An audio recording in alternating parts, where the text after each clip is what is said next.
سڵاوتان لێبێت بختەیڤارتان پێشکەش دەکەم. پارێزگاری کەرکووک ڕایگەیاند وەکو پارێزگاری کەرکووک دەمێنێتەوە و ناچێتە بەغداد و خزمەتی زیاتری دانیشتوانی پارێزگاکەی دەکات. ڕێبوارتەها لە کۆنفرانسێکی ڕۆژنامەوانیدا ڕایگەیاند بەراورد بە هەڵبژاردنی ساڵی 2021 یەکێتی لە کەرکووک 100,000 دەنگی زیاد کردووە.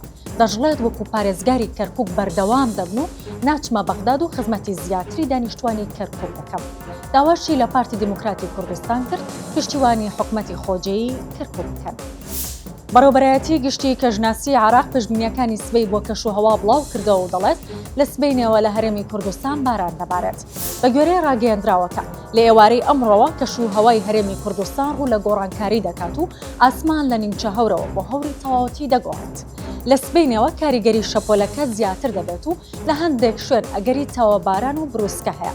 کەژناسی عێراق پێشبینیش دەکات بەرامبارینەکە تا ڕۆژانی یەکشەممە و دووشەممەی هەفتەی داهاتوو بەردەوام بێت.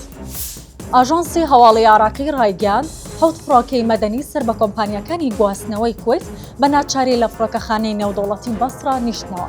سەرجەم فڕۆکەکان بەهۆی تەمی چڕ و دژواری کەشوهەوا و کەمبوونەوەی مەودای بینین لە کوێت ناچار بوون بگەڕێنەوە بەسرە و لە فڕۆکەخانەکەی بنیشنەوە.